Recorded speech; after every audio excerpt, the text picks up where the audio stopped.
হয় চাওক ND24 যে আজিৰ পৰ্যবেক্ষণ এই অনুষ্ঠানটোত আজি গোৱালপাৰা পূব সমষ্টিৰ বিধায়ক একে ৰচিদ আলমক নিমন্ত্ৰণ কৰা হৈছিলে আৰু সেই মৰ্মে আমি তাত আজি উপস্থিত আছিলোঁ আৰু অনুষ্ঠানটোত তেওঁ উপস্থিত হৈয়ে ND24 মুখ্য সম্পাদক ৰাজদীপ বাইলুং বৰুৱাক কিছু অশালীন মন্তব্য কৰা দেখিবলৈ পোৱা গৈছিল আৰু অভব্য আচৰণ কৰি অসভ্যালিৰ সীমা চেৰাই যোৱা দেখিবলৈ পোৱা গৈছিল আৰু তাক লৈ এতিয়া দেখিবলৈ পোৱা গৈছে গোটেই গোৱালপাৰাবাসী লজ্জিত হোৱা দেখিবলৈ পোৱা গৈছে আৰু বিভিন্ন প্ৰতিক্ৰিয়াৰ সৃষ্টি হৈছে আৰু ক'ব লাগিব এই ঘটনাই আচলতে গোৱালপাৰাবাসী গোৱালপাৰাবাসী হিচাপে আমিও আচলতে লজ্জা অনুভৱ কৰিছোঁ আৰু এই ঘটনাটোক আচলতে আমি গৰিহণা দিছোঁ আৰু এই ক্ষেত্ৰত দেখিবলৈ পোৱা গৈছে গোৱালপাৰাৰ বিভিন্ন ৰাইজ আজি মোৰ লগত আছে ইয়াত উপস্থিত আছে আৰু এই ঘটনাটোক আচলতে যেহেতু গোৱালপাৰা গোটেই ৰাইজ আচলতে লজ্জিত হৈছে এই ঘটনাটোৱে এজন জনপ্ৰতিনিধিয়ে এনেদৰে আনুষ্ঠানিকভাৱে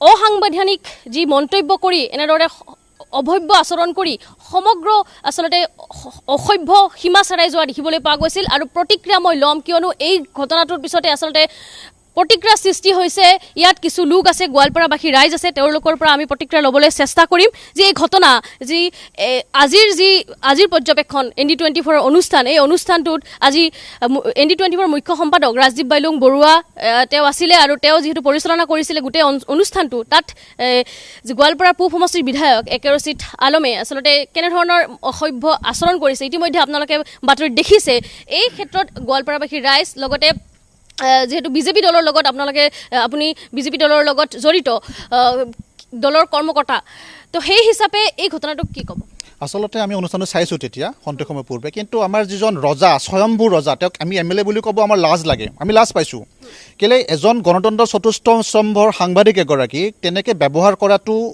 একদমেই বেয়া কথা হৈছে ভাল কথা কেতিয়াও হোৱা নাইকিয়া গতিকে তেনেজনৰ এজন MLA আমি MLA বুলি কৈ তেওঁক লাজ পাওঁ তেখেতে ইয়াৰ আগতেও অসভ্যালি বহুত কিবা কিবি কৰিছে আৰু সেইটো আপোনালোকৰ মিডিয়াটো পাব আপোনালোকে বিচাৰিলেও পাব যেনেকৈ ইঞ্জিনিয়াৰক তেওঁ টেবুলত হেৰি কৰি পেলাই তেওঁ মানে দম দিছিলে তেওঁ এনেকুৱাকৈ মানুহক দম দিয়ে ফোনতো দম দিয়ে বহু বছৰ আগৰ কথা এইটো ৰেকৰ্ডেড এইটো অন ৰেকৰ্ড আছে এইটো বহুত জগত এইটো আছে গতিকে তেওঁ এজন ক্ৰিমিনেল ইয়াৰ আগতেও তেওঁ কিছুমান বেল পাইছে কিছুমান কেছতো তেওঁ আছে এইবিলাক আমি মিডিয়াত পাইছোঁ গতিকে তেওঁৰ মাৰ্ডাৰ কেছো আছিলে আগতে তেনেকুৱা এজন ক্ৰিমিনেল মানুহে তাতকৈ আৰু কি ক'ব সেইটো গতিকে আমাৰ কাৰণে আমাৰ মানে দুৰ্ভাগ্যজনক কথা আৰু তেওঁ যিটো কথা ক'লে উচ্ছেদ সম্পৰ্কীয় তেওঁ যদি জানিছেই যে তেওঁৰ এইটো জনাঞ্চল আছে তেওঁ কেছ কৰক law is open for all গতিকে তেওঁ তাতে কেছ নকৰি পেলাই তেওঁ জনাঞ্চল ক'লেইতো নহ'ব নহয় তেখেতে এজন বিধায়ক যদি হয় সঁচাকৈ তেওঁ যদি প্ৰকৃত অৰ্থত তেওঁ জনসেৱক হয় তেওঁ যদি ৰাইজৰ পক্ষত আছে গতিকে তেওঁ কেছ কৰক আইন সকলোৰে কাৰণে অপেন আছে গতিকে আমি তেওঁক এইটোৱে ক'ব বিচাৰিছোঁ যে আপুনি আপোনাৰ যিটো বিধায়কৰ কথা ভাবি পেলাই এনেকুৱা দম নিদিব মানুহক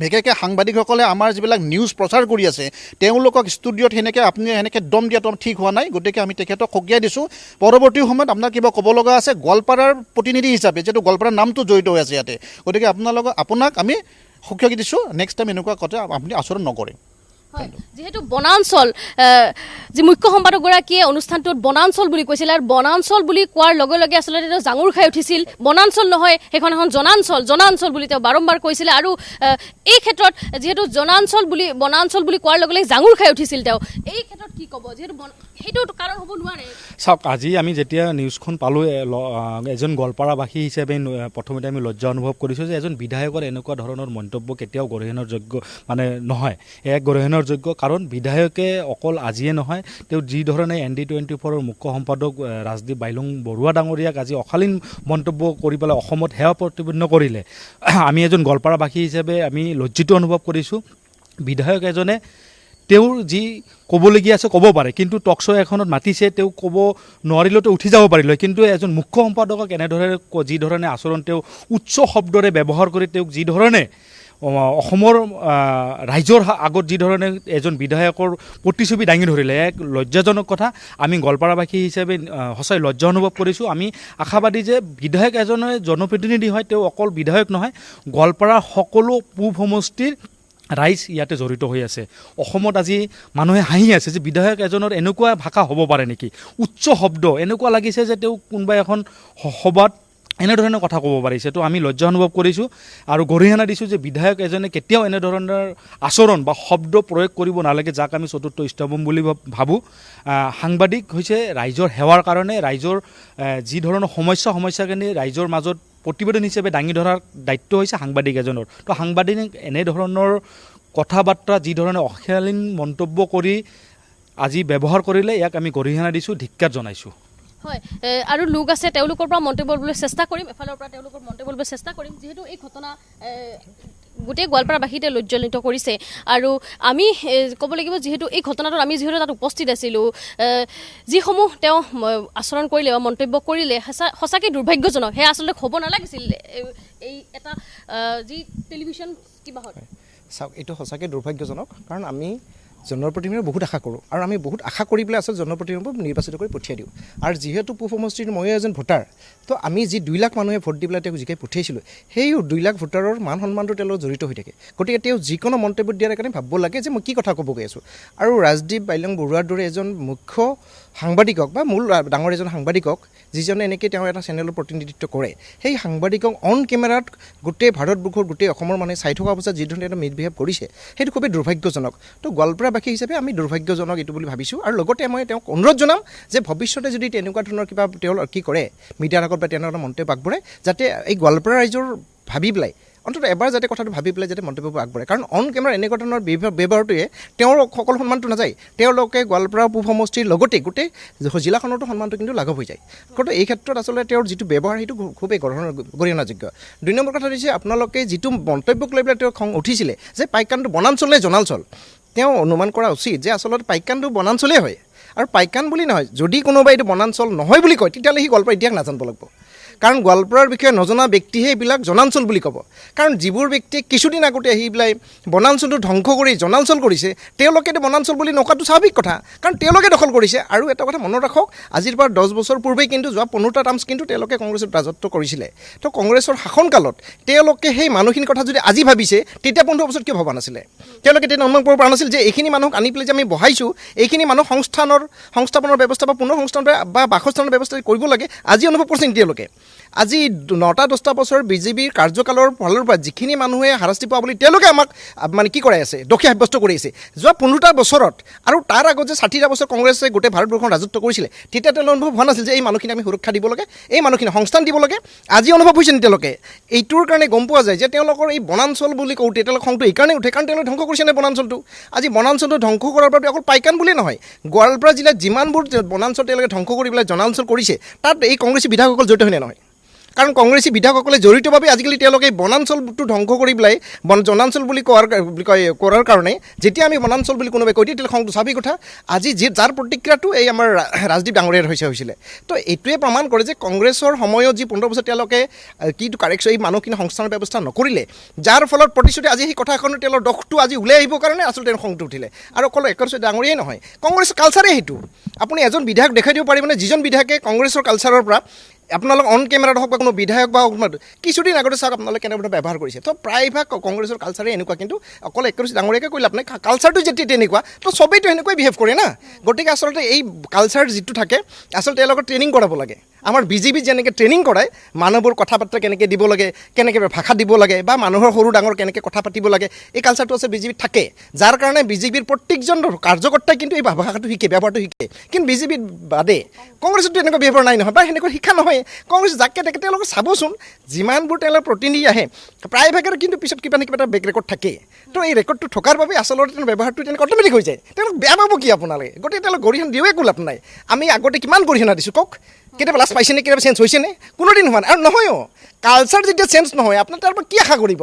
গতিকে তথাপিও পূব সমষ্টিৰ আমি যদি ভোটাৰ হিচাপে বিধায়ক মহোদয় আমি অনুৰোধ জনাম, অন্ততঃ অন কেমেৰাত বা এনেকুৱা ধৰণৰ যিটো ৰাজহুৱা সভাত কিবা এটা মন্তব্য দিয়াৰ আগতে অন্ততঃ ৰাইজৰ কথাটো বা সমষ্টিবাসীৰ কথাটো এবাৰ ভাবিব, যাতে সমষ্টিবাসীয়ে তেওঁক জিকাৰ পিছত দুখ অনুভৱ কৰিব নোৱাৰে যে আমি এনেকুৱা প্ৰতি কিয় জিকাব লগা হ'ল, যে আমি যাৰ কাৰণে লজ্জা অনুভৱ হয়। তো মোৰ এইখিনি ক'বলগীয়া। হয়, এগৰাকী সচেতন ব্যক্তি আছে, তেওঁৰ পৰাও মন্তব্য ল'বলৈ চেষ্টা কৰিম। এই গোটেই ঘটনাটো আচলতে যি ঘটনাটো হৈছে, সেই ঘটনাটো হ'ব নালাগিছিল। যিহেতু বিধায়কগৰাকীয়ে অন কেমেৰা যিসমূহ মন্তব্য কৰিলে, অশালীন মন্তব্য কৰিলে, সেয়া আচলতে হ'ব নালাগিছিল।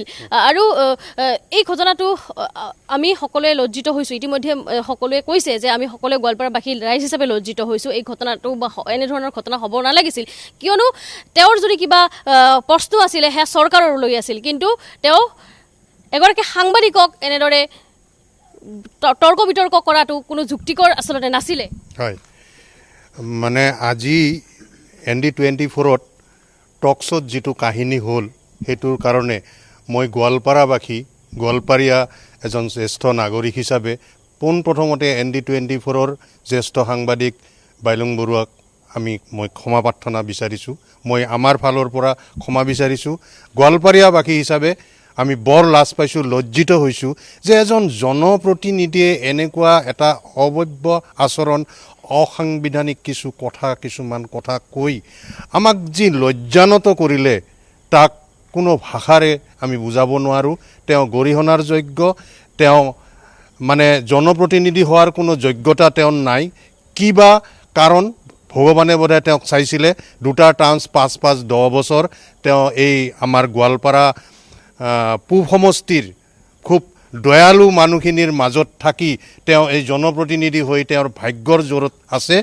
আজি মই তেখেতক কৈছোঁ যে আপুনি এই যে অবৈধ আচৰণ বহু দিনৰ পৰা কৰি আছে, আপুনি বিভিন্ন স্থানত গৈ কৈছে মই ৰজা, এজন জনপ্ৰতিনিধি আপুনি ৰাইজে ৰজা বনোৱাৰ পিছত আপুনি নিজে ৰজা বুলি কয়। এইখিনি আপোনাৰ হয়তো শিক্ষাৰ অভাৱ, নহ'লে আপোনাৰ কিবাহৰ অভাৱ আছে, কিবা এটা অভাৱ আছে, নহ'লে আপুনি এনেধৰণৰ বাক্য আপুনি ক'ব নোৱাৰে। যি হওক, আজিৰ যিটো আপুনি কাহিনী কৰিলে, আমি গোৱালপাৰাবাসী ৰাইজে আপোনাক জনপ্ৰতিনিধি পাতিছোঁ, আপোনাক ভোট দি আমি আপোনাক এজন আমি MLA বনাইছোঁ। এই MLA হৈ আপুনি আজি যিটো ব্যৱহাৰ কৰিলে, আমাক যিটো লজ্জানত কৰিলে, গোটেই অসমবাসী, ভাৰতবাসী আৰু গোটেই পৃথিৱীৰ আগত যিটো লজ্জানত কৰিলে, তাৰ কাৰণে আপোনাক আমি গৰিহণা দিছোঁ। ভৱিষ্যতে এনেকুৱা ধৰণৰ কাম আমি নকৰিব। অৱশ্যে আৰু এটা কথা শেষত মই ক'ম, মোৰ হাঁহি উঠে এইকাৰণে যে অহাবাৰ 26ত ইলেকশ্যন আহি আছে।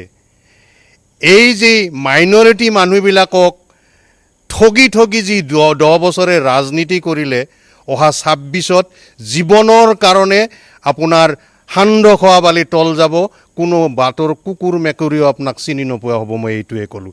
ধন্যবাদ। হয়, যিহেতু 26ৰ ইলেকশ্যন আহিছে বা নিৰ্বাচন আহিছে, ইতিমধ্যে আপুনি কৈছে 26ৰ ইলেকশ্যন বা নিৰ্বাচনত সকলোৱে দেখুৱাই দিব। তেওঁক এনেধৰণৰ আপুনি মন্তব্য কৰিছে আৰু এগৰাকী ব্যক্তি আছে, কথা পাতিবলৈ যত্ন কৰিম। কি ক'ব এই গোটেই? হয়, আচলতে আজি আমি যি টক শ্ব'টো চাই আচলতে আমি গোৱালপাৰীয়া হিচাপে আমি লজ্জিত হৈছোঁ আৰু এনেকুৱা এজন অকৰ্মান্য অলগদ্ধ এজন বিধায়ক পাইছোঁ আমি। সেইলৈও কিন্তু আমি আচলতে লজ্জিত যে এই 10 বছৰ টাইম তেওঁ এনেকুৱা কাম, আজিয়ে অকল প্ৰথম নহয়, আগতো তেওঁ এনেকুৱা টক শ্ব'ত বহিলে, যেতিয়াই টক শ্ব'ত বহে তেতিয়াই কিন্তু এনেকুৱা এটা তেওঁ পৰিস্থিতি ক্ৰিয়েট কৰি থাকে, এটা সৃষ্টি কৰে। আচলতে গোৱালপাৰীয়া হিচাপে আমি তেওঁ যেতিয়া এনেকুৱা এটা ঘটনা কৰে, তেতিয়া আমি গোৱালপাৰীয়া হিচাপে দুখ পাওঁ। আচল কথা তেওঁ গোৱালপাৰীয়া নহয় কাৰণে তেওঁ আচলতে দুখ নাপায়। তেওঁ আচলতে বৰপেটীয়া এজন বিধায়ক, ইয়াতে আহি পঢ়িব আহি তেওঁ বিধায়ক হ'ল। আচলতে তেওঁ কি কৰে কি নকৰে তেওঁ নিজে নাজানে, আৰু তেওঁৰ কেতিয়াও মানে এইবিলাক ভাৱ নহয় যে গোৱালপাৰীয়া লজ্জিত হ'ব নেকি, কেতিয়াও তেওঁ নাভাবে। কাৰণ তেওঁ আচলতে স্থানীয় বাসিন্দাই নহয়, তেওঁ বৰপেটাৰ এজন মানুহ আহি তেওঁ MLA হৈছে, এজন MLA হৈ পেলাই 10 বছৰ কিবা থাকিব। তাৰপিছত এতিয়া যিকোনো টক শ্ব'তে আহক, তেওঁ যেতিয়াই আহক, তেওঁক যদি কেতিয়াবা এনেকুৱা কথা কোৱা হয়, তেওঁ কিন্তু সঁচাই মানে আক্ৰমণ কৰাৰ নিচিনা এটা ব্যৱহাৰ কৰে। আচলতে তেওঁ সুস্থ মগজু মানুহে নহয় চাগে। আচলতে এনেকুৱা এজন অলগদ্ধ অকৰ্মান্য বিধায়ক 26 আহি আছে, ৰাইজে বুজি পাইছে এতিয়া। আৰু 26ত এনেকুৱা এজন বিধায়কক আমি গোৱালপাৰীয়া হিচাপে মানে আমি প্ৰতিজ্ঞাবদ্ধ হ'ব লাগে যেন পুনৰবাৰ যাতে আমি বিধানসভাত এনেকুৱা এজন অকৰ্মান্য অলগদ্ধ বিধায়কক যাতে আমি পঠাব নালাগে, আমি প্ৰতিজ্ঞাবদ্ধ হ'ব লাগে। হয়, আপোনালোকক ধন্যবাদ জ্ঞাপন কৰিছোঁ। আৰু যিহেতু ক'ব লাগিব, এই ঘটনাটোত পিছতে আচলতে এনেদৰে প্ৰতিক্ৰিয়া ব্যক্ত কৰা দেখিবলৈ পোৱা গৈছে। গোৱালপাৰাৰ একাংশ সচেতন ব্যক্তিৰ লগতে দল সংগঠনৰ লোকসকল এনেদৰে এতিয়া প্ৰতিক্ৰিয়া ব্যক্ত কৰিছে। আৰু এই ঘটনাটোৱে সঁচাকৈ আচলতে লজ্জিত আৰু এক প্ৰকাৰ গোৱালপাৰীয়া হিচাপে আমাক লাজ লাগিছে। আচলতে এনেধৰণৰ ঘটনা আচলতে হ'ব নালাগিছিলে। আৰু ইতিমধ্যে আমাৰ ND24ৰ ফালৰ পৰা যিহেতু বৰ্জন কৰা হৈছে, গোৱালপাৰা গোটেই কংগ্ৰেছক আচলতে বৰ্জন কৰা হৈছে। কোনো ধৰণৰ বাতৰি ND24ত সম্প্ৰচাৰ নহ'ব কংগ্ৰেছৰ, যেতিয়ালৈকে কংগ্ৰেছৰ ফালৰ পৰা ক্ষমা নোখোজে।